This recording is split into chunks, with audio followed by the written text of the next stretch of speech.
നമ്മുടെ പുതിയ വീട്ടിലേക്ക് സ്വാഗതം. ഇന്ന് ഞാൻ കണ്ട പോസ്റ്റുകളിൽ കുറച്ച് പോസ്റ്റുകൾ നിങ്ങളിലേക്ക് എത്തിക്കാൻ വേണ്ടിയിട്ടാണ് ഈ ഒരു വീഡിയോ ആയിട്ട് വന്നിരിക്കുന്നത്. എന്തെന്ന് വെച്ച് കഴിഞ്ഞാൽ നമ്മൾ കഴിഞ്ഞ ദിവസം ചർച്ച ചെയ്തതാണ് രാഹുൽ മാങ്കൂട്ടത്തിലിൻ്റെ അറസ്റ്റ്. അതെ, രാഹുൽ മാങ്കൂട്ടത്തിലിനെ അറസ്റ്റ് ചെയ്തിട്ട് പിണറായി പോലീസിൻ്റെ തറയിൽ ഇട്ടിരിക്കുകയാണ് ഇപ്പോൾ, അല്ലെങ്കിൽ അവരുടെ തടവറയിൽ ഇട്ടിരിക്കുകയാണ് ഇപ്പോൾ. അവിടെ സുഖതാമസമോ അല്ലെങ്കിൽ നല്ല ഭക്ഷണമോ ഒന്നുമല്ല. രാഹുൽ മാങ്കൂട്ടത്തിന് സാധാരണ ചോറും സാധാരണ ചപ്പാത്തിയും ഒക്കെ ആയിരിക്കും ഉണ്ടാവുക എന്നൊക്കെ പറഞ്ഞുകൊണ്ട് മാധ്യമങ്ങൾ പോസ്റ്റ് ചെയ്തൊക്കെ കണ്ടതാണ്. പിന്നെ റിപ്പോർട്ടർ ചാനലിൻ്റെ പ്രത്യേക ത്വര രാഹുൽ മാങ്കൂട്ടത്തിനെ പിടിക്കണമെന്നുള്ളൊരു കാര്യത്തിലുണ്ടായിരുന്നു. പിടിച്ചപ്പോഴും AI ക്രിയേറ്റഡ് വീഡിയോസുമായിട്ട് നമ്മുടെ ഈ പറയുന്ന പാപ്പരാസിയായിട്ടുള്ള മാപ്രകൾ മൊട്ടാരുണടങ്ങുന്ന സംഘം എത്തി. ഇവരുടെയൊക്കെ ഏറ്റവും വലിയ വിഷമം എന്താണെന്നറിയാമോ? ഞാൻ ആദ്യം തന്നെ അത് പറഞ്ഞങ്ങ് തുടങ്ങാം. നമുക്കറിയാം, മുഖ്യമന്ത്രി പിണറായി വിജയൻ അദ്ദേഹത്തിനെ എടാ പോടാന്ന് ആരെങ്കിലും വിളിച്ചു കഴിഞ്ഞാൽ അവനെ തീർത്ത് കളയുക എന്നുള്ളൊരു ലക്ഷ്യമാണ് മുഖ്യമന്ത്രിയെ അനുകൂലിച്ചുകൊണ്ടിരിക്കുന്ന കുറച്ച് മാധ്യമ പ്രവർത്തകർക്കും അതേപോലെ ആ പാർട്ടിയിലുള്ള ആളുകൾക്കുമൊക്കെ ഉള്ളത്. അങ്ങനെ ഒരു കൂട്ടത്തിലുള്ള ആളുകളാണ് ഈ റിപ്പോർട്ട് ചാനലിൽ വർക്ക് ചെയ്യുന്നതും അതേപോലെ തന്നെ രാഹുൽ മാങ്കൂട്ടത്തിനെ പെടുത്തണമെന്ന് ആഗ്രഹിക്കുന്നതും. ഇവരൊക്കെ മുന്നോട്ട് വെക്കുന്ന ഏറ്റവും വലിയൊരു കാര്യം, അല്ലെങ്കിൽ ഏറ്റവും വലിയൊരു പോയിന്റ് എന്ന് പറഞ്ഞു കഴിഞ്ഞാൽ, മുഖ്യമന്ത്രിയെ എടാ പോടാന്ന് വിളിച്ചാൽ ഇറങ്ങി പോടാന്ന് പറഞ്ഞ രാഹുൽ മാങ്കൂട്ടത്തിൽ ഇപ്പോൾ എവിടെ ഇരിക്കുന്നു, അല്ലെങ്കിൽ രാഹുൽ മാങ്കൂട്ടത്തിൻ്റെ ഇപ്പോഴത്തെ അവസ്ഥ എന്താണെന്നുള്ള ചോദ്യങ്ങളുമൊക്കെയാണ് ഇവർ നടത്തുന്നത്. അപ്പോൾ രാഹുൽ മാങ്കൂട്ടം മുഖ്യമന്ത്രിയെ എടാ പോടാന്ന് വിളിച്ചത് തന്നെയാണ് ഇവരുടെ വിഷമം. അതിൻ്റെ പേരിൽ തന്നെയാണ് കൊടുക്കാൻ ശ്രമിച്ചിരിക്കുന്നതെന്ന് ഇവർ തന്നെ പറയാതെ പലപ്പോഴായിട്ട് പറഞ്ഞു. ചില മണ്ടന്മാരത് പറയുകയും ചെയ്തു.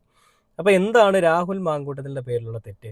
കല്യാണം കഴിഞ്ഞ് കുട്ടികളുമുണ്ട്, വേറെ ഭർത്താവുമുണ്ട്, അവരുമായിട്ട് സുഖമായിട്ട് ജീവിച്ചുകൊണ്ടിരിക്കുന്നതിനിടയിൽ ഒരു ചെറുപ്പക്കാരനെ കാണുന്നു.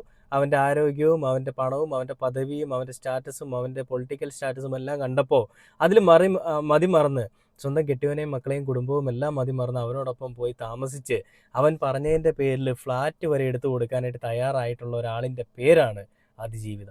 ഇതൊരിക്കലും ശരിക്കുമുള്ള ഒരു അതിജീവിതയെ ഞാൻ കുറ്റവാളിയാക്കുകയോ അല്ലെ അവരെ കളിയാക്കുകയോ അല്ല. ഈ വ്യാജ അതിജീവിത, രാഹുൽ ഈശ്വറിൻ്റെ വാക്കുകളിൽ പറഞ്ഞു കഴിഞ്ഞാൽ വ്യാജ അതിജീവിത, അങ്ങനെയുള്ള അതിജീവിതകളെയാണ് ഞാൻ ഈ കളിയാക്കുന്നത്. അതിൻ്റെ പേരിൽ ഈ പറയുന്ന അതിജീവിതയെ അധിക്ഷേപിച്ചു എന്ന് പറഞ്ഞുകൊണ്ടൊന്നും ആരും എഴുതാൻ നിൽക്കണ്ട. അങ്ങനെയുള്ള കാര്യമൊന്നും ഞാൻ പറയുന്നില്ല. അപ്പോൾ ഈ ഒരു കാര്യത്തിൽ ഇപ്പം മഹിളാ കോൺഗ്രസ് നേതാവ് ബിന്ദു ബിനു എന്ന് പറയുന്ന ആൾ രംഗത്ത് വന്നിട്ടുണ്ട്. നമുക്കറിയാം, ഈ വിഷയങ്ങളിലെല്ലാം പുള്ളിക്കാരൻ നല്ല രീതിയിൽ പ്രതികരിച്ചിരുന്ന ഒരാളാണ്. സ്ത്രീകൾ അനുഭവിക്കുന്ന വിഷമങ്ങളിൽ സ്ത്രീകൾക്കൊപ്പവും പുരുഷന്മാർക്കെതിരെ സ്ത്രീകൾ കാണിക്കുന്ന ചെറ്റത്തരങ്ങളിൽ പുരുഷന്മാർക്കൊപ്പവുമാണ് നമ്മുടെ ഈ പറയുന്ന ബിന്ദു ബിനു എന്ന് പറയുന്ന മഹിളാ കോൺഗ്രസിൻ്റെ നേതാവ് നിലകൊണ്ടിട്ടുള്ളത്. അപ്പോൾ അതിൽ ബിന്ദു ബിനു എന്താണ് പറയുന്നത് നമുക്കൊന്ന് നോക്കാം. അതിൽ പറയുന്നത്, ഭർത്തൃമതികൾക്ക് മാത്രമുണ്ടാകുന്ന വൈകൃത രോഗം, അതിജീവിതകളെ വീണ്ടും അധിക്ഷേപിച്ച് മഹിളാ കോൺഗ്രസ് നേതാവ് ബിന്ദു ബിനു. അതായത് ഭർത്തൃമതി, വിവാഹം കഴിഞ്ഞിട്ടുള്ള ഭർത്താവുള്ള പെൺകുട്ടികൾക്ക് മാത്രമുണ്ടാകുന്ന രോഗം, അതിനെയാണ് അതിജീവിത എന്ന് നമ്മുടെ സർക്കാർ ഓമന പേരിട്ട് വിളിക്കുന്നത്. അതിജീവിത കൊള്ളാം. അപ്പോൾ ഈ റിയലായിട്ട് പീഡിപ്പിക്കപ്പെടുന്ന അല്ലെങ്കിൽ ശാരീരികമായിട്ട് എന്തെങ്കിലുമൊക്കെ രീതിയിൽ മറ്റൊരാളിൽ നിന്നൊരു സ്ട്രേഞ്ചറായിട്ടുള്ള ഒരാളിൽ നിന്ന് അതിക്രമം ഏൽക്കേണ്ടി വരുമ്പോൾ അതിനെ ഏത് പേരിലാണ് വിളിക്കുന്നത്? വിക്ടിം. അത് തന്നെയല്ലേ അതിജീവിത ഇര എന്ന് പറയുന്നത്? ശരിക്കും ഒരാളുടെ പദവിയും പണവും കണ്ട് അവൻ്റെ ആരോഗ്യമൊക്കെ കണ്ടപ്പോൾ മറന്ന് സ്വന്തം കെട്ടിയവനെയും മറന്ന് വീട്ടുകാരെയും മറന്ന് അവൻ്റെ പിന്നാലെ പോയി എല്ലാ കാര്യങ്ങളും ഒരുമിച്ചിരുന്നങ്ങ് ചെയ്തു.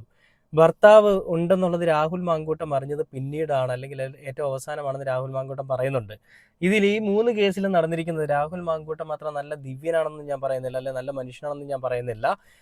തെറ്റ് രാഹുൽ മാങ്കൂട്ടത്തിൻ്റെ ഭാഗത്തുണ്ട്. എന്നാൽ രാഹുൽ മാങ്കൂട്ടത്തിൻ്റെ മാത്രം ഭാഗത്താണ് തെറ്റെന്ന് പറയാൻ എങ്ങനെ സാധിക്കും? ആ പെൺകുട്ടിയുടെയും ഭാഗത്ത് തെറ്റില്ലേ? പെൺകുട്ടിയുടെ കയ്യും കാലും കെട്ടിയിട്ടിട്ട് മദ്യം കൊടുത്തിട്ട് രാഹുൽ മാങ്കൂട്ടം പീഡിപ്പിച്ചൊന്നും അല്ലല്ലോ. സ്വന്തം ഇഷ്ടപ്രകാരം എല്ലാം കെട്ടിപ്പറക്കി എടുത്തുകൊണ്ട് രാഹുലിൻ്റെ കൂടെ പോയതാണ്.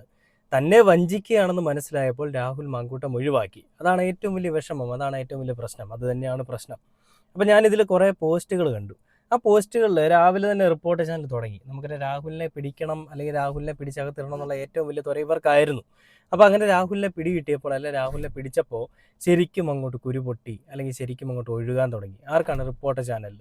അവർ പോസ്റ്റ് ഇട്ടിരിക്കുന്നത്, പീഡിപ്പിക്കാൻ നീ എന്നല്ല ഈ ലോകത്ത് ആരും നോക്കേണ്ട, പലതും തുറന്നു പറയാൻ തന്നെയാണ് തീരുമാനം, ഞാൻ മാത്രം മോശക്കാരനാകേണ്ട, രാഹുൽ മാങ്കൂട്ടത്തിൽ അതിജീവിതയ്ക്ക് അയച്ച ഭീഷണി സന്ദേശങ്ങൾ പുറത്ത്, എന്തറിഞ്ഞാലും എനിക്കൊന്നും നഷ്ടപ്പെടാനില്ല, ആകെ ഇപ്പോൾ ഇല്ലാത്തതും നീ എക്സ്ട്രാ ചെയ്യുമെന്ന് പറയുന്നതും കേസാണ്. അങ്ങനെയാണ് രാഹുൽ മാങ്കൂട്ടം പറഞ്ഞതെന്ന് പറഞ്ഞുകൊണ്ടാണ് റിപ്പോർട്ട് ചാനൽ പോസ്റ്റ് ചെയ്തിരിക്കുന്നത്. അതായത് അതിജീവിതയെ ഭീഷണിപ്പെടുത്തിക്കൊണ്ട് സന്ദേശങ്ങൾ അയച്ചിരിക്കുകയാണ് രാഹുൽ മാങ്കൂട്ടം. ഇതിനെ ഭീഷണി സന്ദേശമായിട്ട് നിങ്ങൾക്ക് ആർക്കെങ്കിലും തോന്നുന്നുണ്ടോ? എനിക്ക് തോന്നുന്നില്ല. സത്യം പറയട്ടെ, എനിക്ക് തോന്നുന്നില്ല. ഇത് ശരിക്കും പറഞ്ഞാൽ സത്യങ്ങൾ വിളിച്ചു പറയുകയാണ് രാഹുൽ മാങ്കൂട്ടം ചെയ്തത്. അതായത് സ്വന്തം ഭർത്താവുണ്ടെന്ന് പറഞ്ഞ ആ ഒരു കാര്യം മറച്ചു വെച്ചുകൊണ്ട് തന്നോടൊപ്പം എല്ലാ രീതിയിലും ഒന്നാകാൻ വേണ്ടിയിട്ട് എല്ലാ കാര്യങ്ങളും ചെയ്ത് ഏറ്റവും അവസാനം ഭർത്താവുണ്ടെന്നുള്ളൊരു കാര്യം ആ ഒരു ദിവസം പെട്ടെന്നൊരു ദിവസം അറിയുമ്പോൾ അയാൾക്കുണ്ടായ ബുദ്ധിമുട്ട് കാരണം അയാൾ വേണ്ടെന്ന് വെച്ചു. ഓക്കെ, സ്വാഭാവികമായിട്ടും അങ്ങനെ പല കാര്യങ്ങളും നടക്കുന്നുണ്ട്. ഒന്നിലധികം സ്ത്രീകളെ എന്തിനാണ് ഇങ്ങനെ ചെയ്തതെന്ന് ചോദിച്ചു കഴിഞ്ഞാൽ നമുക്കൊന്നും പറയാനില്ല. അത് രാഹുലിൻ്റെയും അതേപോലെ ആ കൂടെ പോയിട്ടുള്ള ആളുകളുടെയൊക്കെ ഭാഗത്തുള്ള മിസ്റ്റേക്കുകൾ തന്നെയാണ്, അല്ലെന്ന് നമുക്ക് പറയാൻ പറ്റില്ല. അപ്പം അങ്ങനെ രാഹുൽ ഈ പറയുന്ന പെൺകുട്ടി തന്നെ ചതിക്കുകയായിരുന്നു മനസ്സിലായപ്പോൾ രാഹുൽ മാങ്കൂട്ടം ഇത് വേണ്ടെന്ന് വെച്ചു. അതിൻ്റെ പിന്നാലെ ഭീഷണിയുമായിട്ട് അല്ലെങ്കിൽ മാധ്യമങ്ങളിൽ കേസ് കൊടുക്കും, ഞങ്ങൾ മറ്റുള്ള പല മാധ്യമങ്ങളാണ് ഇവിടുത്തെ കോടതികൾ, ഞങ്ങൾ എല്ലായിടത്തും കേസ് കൊടുക്കുമെന്ന് പറഞ്ഞുകൊണ്ട് ഇവർ കളത്തിലേക്ക് ഇറങ്ങി. അപ്പോഴും രാഹുൽ പറഞ്ഞത് രണ്ട് രീതിയിലെടുക്കാം. ഒന്ന്, ഭീഷണിയായിട്ട് ഈ പറയുന്ന മാധ്യമങ്ങൾ പറയുന്ന പോലെ, ഈ ചെറ്റ മാപ്പറകൾ പറയുന്നത് പോലെ പേടിപ്പിക്കാൻ നീയെന്നല്ല ലോകത്താരും നോക്കേണ്ട, അത് ആ രീതി വേണം എടുക്കാം. പിന്നെ രണ്ടാമത്, രാഹുൽ മാങ്കൂട്ടം സ്ത്രീകൾക്ക് കൊടുക്കുന്നൊരു താക്കീതായിട്ട് വേണമെങ്കിലും എടുക്കാം. അതായത് എന്തെങ്കിലുമൊക്കെ ഒരുമിച്ചിരുന്ന് ചെയ്തിട്ട് പിന്നീട് വന്നിട്ട് ഞാനാണ് തെറ്റുകാരനെന്ന് പറയുന്ന ആ ഒരു രീതിയോട് ഞാൻ അക്സെപ്റ്റ് ചെയ്യില്ല. അല്ല, അങ്ങനെ ഒരു രീതിയുമായിട്ട് വന്നു കഴിഞ്ഞാൽ ഒന്നും സംഭവിക്കാൻ പോകില്ല എന്ന് ഉള്ളൊരു താക്കീതായിരിക്കാം ഈ രാഹുൽ മാങ്കൂട്ടം കൊടുത്തിരിക്കുന്നത്. പക്ഷെ അങ്ങനെ കാണാനായിട്ട് നമ്മുടെ ഈ നാട്ടിലെ മഞ്ഞപ്പത്രങ്ങൾക്കോ മാപ്രകൾക്കോ പാപ്പരാസികൾക്കോ താല്പര്യമില്ല. അവർക്ക് പിന്നെ എങ്ങനെയാണ് കാണേണ്ടത്? രാഹുൽ മാങ്കൂട്ടം തെറ്റുകാരനാണെന്നുള്ള രീതിയിൽ തന്നെയാണ് കാണേണ്ടത്. ഇതിൽ വേറെയും കുറേ പോസ്റ്റുകളുണ്ട്. അതിലൊക്കെ പറയുന്നത്, യുവതി വിവാഹിതയാണെന്ന് അറിഞ്ഞില്ല, അറിഞ്ഞതോടെ പിന്മാറി, ലൈംഗിക ബന്ധത്തിൽ ഏർപ്പെട്ടത് ഉഭയകക്ഷി പ്രകാരം അല്ലെങ്കിൽ സമ്മതപ്രകാരം, ജാമ്യ ഹർജിയിൽ രാഹുലിൻ്റെ വാദം എന്ന് പറഞ്ഞുകൊണ്ടാണ് ഒരു പോസ്റ്റ് വന്നിരിക്കുന്നത്. അപ്പോൾ അതിൽ ഒരുപാട് കമൻറ്റുകളുണ്ട്. രാഹുലിനെ അധിക്ഷേപിച്ചുകൊണ്ടും രാഹുലിനെ പൊക്കി പറഞ്ഞുകൊണ്ടും ഒക്കെ ഒരുപാട് കമൻറ്റുകളുണ്ട്. ഇതൊക്കെ കാണുമ്പോൾ ദിലീപിൻ്റെ രാമലീല എന്ന് പറയുന്ന സിനിമയിലെ ഒരു ഡയലോഗാണ് എനിക്ക് ഓർമ്മ വരുന്നത്. പ്രതി ഞാൻ തന്നെ ആവണം, അല്ലെ കുറ്റക്കാരൻ ഞാൻ തന്നെ ആവണമെന്ന് ഒരു നിശ്ചയിച്ചുള്ളൊരു തീരുമാനമുള്ളതുപോലെ, അല്ലെങ്കിൽ ഉറപ്പിച്ച ഒരു തീരുമാനമുള്ളതുപോലെ എന്താണ് അതിൽ നമുക്ക് ചെയ്യാൻ സാധിക്കുക എന്ന് പറയുന്നത് പോലെ തന്നെയാണ് രാഹുൽ മാങ്കൂട്ടത്തിൻ്റെ വിഷയം. രാഹുൽ മാങ്കൂട്ടം തന്നെയാണ് തെറ്റുകാരൻ എന്ന് വരുത്തി തീർക്കുവാനായിട്ട് ഒരു കൂട്ടം സൈബർ പോരാളികളും നമ്മുടെ മഞ്ഞപ്പത്രങ്ങളും ഈ മൊട്ട അരുൺകുമാറും എല്ലാം ഇടം വരെ നിന്നുകൊണ്ട് പണിയെടുക്കുന്നുണ്ട്. അപ്പം അങ്ങനെ രാഹുൽ മാങ്കൂട്ടം എന്ത് ചെയ്താലും രാഹുൽ മാങ്കൂട്ടം പെടണം, അല്ലെ രാഹുൽ മാങ്കൂട്ടത്തിനെ പെടുത്തണം എന്ന് പറഞ്ഞുകൊണ്ട് തന്നെയാണ് ഇവരിയ്ക്കുന്നത്. വേറൊരു പോസ്റ്റിൽ പറഞ്ഞിരിക്കുന്നത്, ഇനി ഒന്നിനോടും കീഴ്പ്പെടില്ല എന്ന എൻ്റെ തീരുമാനമുണ്ട്, നീ ചെയ്യുന്നത് ഞാൻ താങ്ങും, ബട്ട് നീ താങ്ങില്ല. രാഹുൽ മാങ്കൂട്ടത്തിൽ അതിജീവിതയ്ക്ക് അയച്ച ഭീഷണി സന്ദേശങ്ങൾ പുറത്ത്. കൊള്ളാം. ഇതിനെ ഭീഷണിയായിട്ട് കാണാൻ വേണ്ടിയിട്ടും കുറച്ച് ആളുകളുണ്ട് കേട്ടോ. അത് വേറൊരു കാര്യം, വേറൊരു കോമഡിയാണത്. പിന്നെ മുഖ്യമന്ത്രിയുടെ ഒരു മാസ് സാധനം ഇപ്പോൾ വന്നിട്ടുണ്ട്. Love you to moon and back എന്നെഴുതിയ കപ്പ് പിടിച്ച മുഖ്യമന്ത്രിയുടെ ചിത്രം വൈറൽ. കപ്പിലുള്ളത് രാഹുലിനെതിരായ ആദ്യ പരാതിക്കാരിയുടെ FB പോസ്റ്റിലെ വരികൾ. വിഷയമാണ് കേട്ടോ. ഇലക്ഷനൊക്കെ മുന്നിൽ കണ്ടുകൊണ്ടുള്ള നമ്മുടെ മുഖ്യൻ്റെ ഏറ്റവും വലിയ പ്രഹസനങ്ങളിലൊന്ന്. അതിന് പിന്നാലെ വൈകാരിക കമൻറ്റുമായിട്ട് അതിജീവിത രംഗത്ത് വന്നിട്ടുണ്ട്. അതിൽ പറയുന്നത്, ആ കപ്പിലെ വാചകങ്ങൾക്ക് എൻ്റെ ഉള്ളിൽ നിന്ന് അടർത്തി മാറ്റപ്പെട്ട ജീവൻ്റെ തുടിപ്പുണ്ട്. മുഖ്യമന്ത്രിയുടെ ഐക്യദാർഢ്യത്തിൽ പ്രതികരിച്ച് അതിജീവിത അതിജീവിത എന്ത് കൊള്ളരുതായ്മയും എന്ത് തന്തയ്ക്ക് ഉറക്കാഴികയും കാണിച്ചു കഴിഞ്ഞാലും നമ്മുടെ സമൂഹം പേരിട്ട് വിളിക്കുന്നതാണ് അതിജീവിത. സ്വന്തമായിട്ട് കെട്ടിയവനുണ്ടായിട്ടും മറ്റുള്ളവരുടെ കൂടെ അഴിഞ്ഞാടി എല്ലാ വൃത്തികെട്ട പരിപാടികളും ചെയ്ത് അവസാനം വയലിലൊരു കുഞ്ഞുമാവുമ്പോഴും ആ പേര് അത് തന്നെയാണ്, അതിജീവിത. ചെയ്യുന്ന ആളോ ഒന്ന് നോക്കിയാൽ പോലും അവൻ പീഡനവീരൻ. ഇനി അവൻ എന്തെങ്കിലും ചെയ്താലോ അവൻ പീഡനവീരൻ്റെ അങ്ങേയറ്റത്തുള്ള തലപ്പത്തിരിക്കുന്നവനാണ്, എങ്ങനെയും അവനെ കൊടുക്കണം. ഇങ്ങനെയുള്ള ഫെമിനാസികളുടെ ചിന്താഗതി ഇവിടെ ചോദ്യം ചെയ്യപ്പെടേണ്ട സമയം അതിക്രമിച്ചു കഴിഞ്ഞിരിക്കുന്നു. ഇതിപ്പോൾ രാഹുൽ മാങ്കൂട്ടം എന്ന് പറയുന്നൊരു വ്യക്തിയെ കൊണ്ട് അത് അവസാനിപ്പിക്കുമെന്നാണ് നിങ്ങൾ വിചാരിക്കുന്നത്? ഇതിനു മുൻപ് ഇതുപോലെ ഒരുപാട് വിഷയങ്ങൾ വന്നിട്ടുണ്ട്. ഇതിനു മുൻപ് ഇതുപോലെ ഒരുപാട് ആരോപണങ്ങൾ വന്നിട്ടുണ്ട്. എന്നിട്ട് എവിടെ ഇരയാക്കപ്പെട്ട ആളുകൾ അല്ലെങ്കിൽ ഈ പ്രതിയാക്കപ്പെട്ട ആളുകൾ മാത്രം അവർ നമ്മുടെ നിയമത്തിൻ്റെ മുന്നിൽ തെറ്റുകാരായിട്ടും ശിക്ഷിക്കപ്പെട്ടു. എന്നാൽ ഈ പരാതിയുമായിട്ട് വന്നിട്ടുള്ള അതിജീവിതകളൊക്കെ എവിടെയാണ്? ഇപ്പോൾ ഒരാളുടെ പേര് പരാതി കൊടുത്തു. ഇപ്പോൾ എൻ്റെ പേരിൽ ഒരാൾ പരാതി കൊടുക്കുന്നു.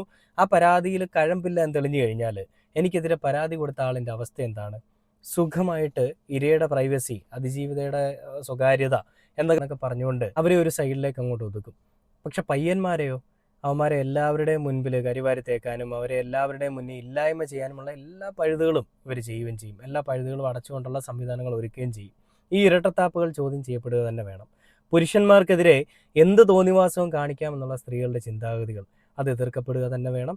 അതിനെതിരെ നമ്മളെല്ലാവരും സംഘടിതമായിട്ട് കൂടെ ഉണ്ടാവും. രാഹുൽ മാങ്കൂട്ടം തെറ്റ് ചെയ്തിട്ടുണ്ടെങ്കിൽ ശിക്ഷിക്കപ്പെടണം. പക്ഷേ അതിനോടൊപ്പം തന്നെ പേരെടുത്ത് ചേർത്ത് വായിക്കേണ്ട ഒരു വൃത്തികെട്ട സാധനം തന്നെയാണ് അതിജീവിത എന്ന് പേരിട്ട് നമ്മുടെ സർക്കാർ വിളിക്കുന്ന ആ കുലസ്ത്രീ. അപ്പോൾ എന്തായാലും ഇതിനെതിരെയുള്ള മറുപടിയുമായിട്ട് രാഹുൽ മാങ്കൂട്ടത്തിന് വരാൻ സാധിക്കട്ടെ. അതിൻ്റെ പിന്നാലെ എല്ലാവരും വരട്ടെ എന്ന് പറഞ്ഞുകൊണ്ട് ഈ ഒരു വീഡിയോയുടെ അവസാനിക്കുകയാണ്.